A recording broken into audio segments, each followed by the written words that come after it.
Took some non-chlorinated brake cleaner, ether would work too, and degrease this area, and then ran over it with the drill brush. A little bit of water etching damage, but nothing significant.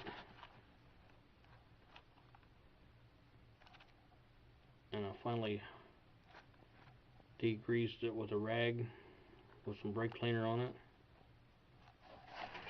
And while I was doing that, I put the O-ring on the thermostat housing with a little bit of tack stuff on the side of it, in two places to hold it there while it's setting up. Clean this off.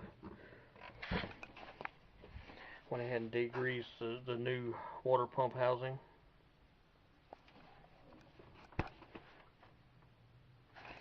And run a drill brush over the bolts, threads. None of them penetrate the water jackets, so shouldn't have to use any sealant on them. 3 of these bolts underneath the driver's side water jacket are grungy, indicating that the factory seal was letting go and was probably seeping water from out from underneath the housing offhand. These new sealing gaskets are fairly dense, and they do have a elastometric coating on them to help keep the water from infiltrating them. So silicone isn't necessarily required. If it was dry paper, you'd want to coat it with silicone to keep the water from wicking through in between the gasket. I may put some on it just to hold the gasket stable.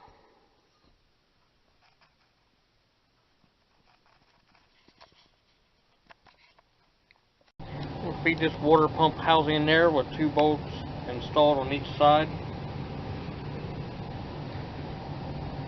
And then once it's snugged down a little bit, I'll stick the 3rd bolt in it. You can pull a 3 in if you wanted to.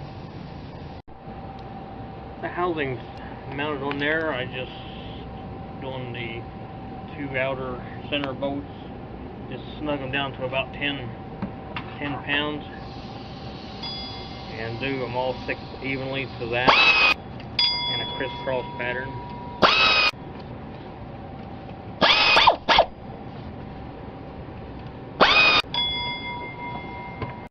Once they're all evenly down to about 10 foot-pounds, finish tightening them to 22 foot-pounds. Reinstall the heater hoses, and then the thermostat housing with the 10 millimeters in it, they tighten to 11 foot-pounds.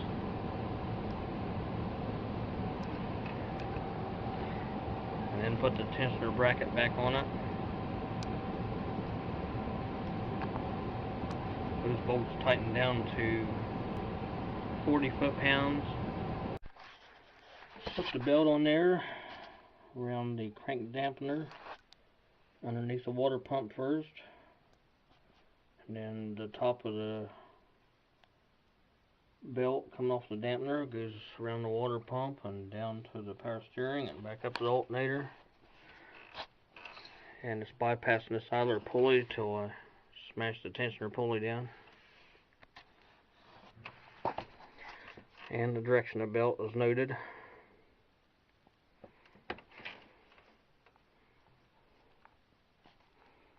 Just make sure that the belt is sitting in all the grooves on all the pulleys and generally centered on the water pump pulley.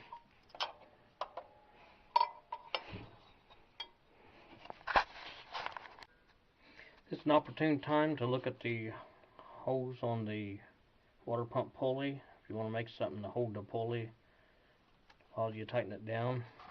Or you can also use a strap wrench around the outside of the pulley and hold it in place. Or you can put the crescent wrench on it and hit it with a hammer a couple times. And the fan nut tightens down to 42 foot-pounds.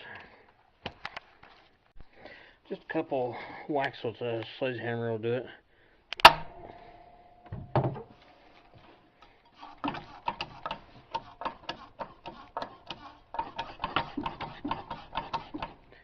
The fan in the direction rotates tightens this nut all the time anyway, so it's always trying to tighten, at least till rapid decel or something. But it ain't never come loose if you get them slugged down good. Look over your work thus far. Make sure your hoses are in place and the belts on all the ribbed pulleys, and generally centered on all the pulleys so it doesn't start up and feed off one of them. And set the upper radiator shroud back down on there and put the 4 push pins back in it, pushing the outside of the pin down, then the center, and the 2 10mm back in it, and hook the upper radiator hose back on here in this air bleed throttle body preheater, whatever.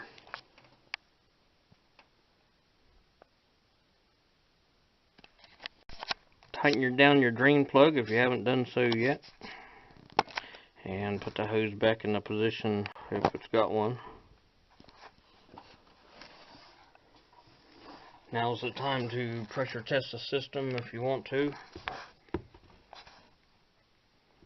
for any leaks.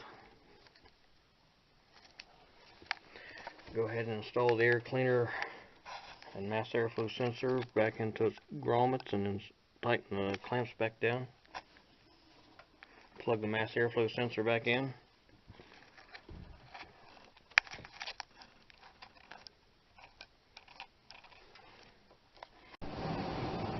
Be sure your clamps and hoses are pushed down to where they belong, and the clamps to keep the hoses out of the workings where it needs to be. The throttle body pipe is pushed all the way back onto it and clamp tightened down. Now fill it with antifreeze. Holds a little over 2 gallons, 3 gallons, 2.5, 3 gallons.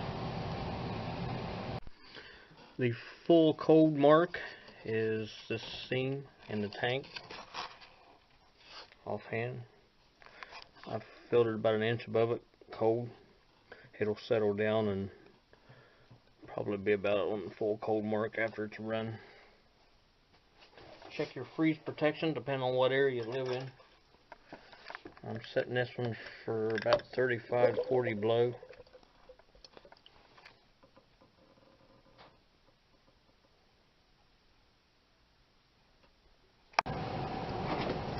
And give it a little trying out. See how it does. Make sure you ain't got any antifreeze leaking out from underneath of it.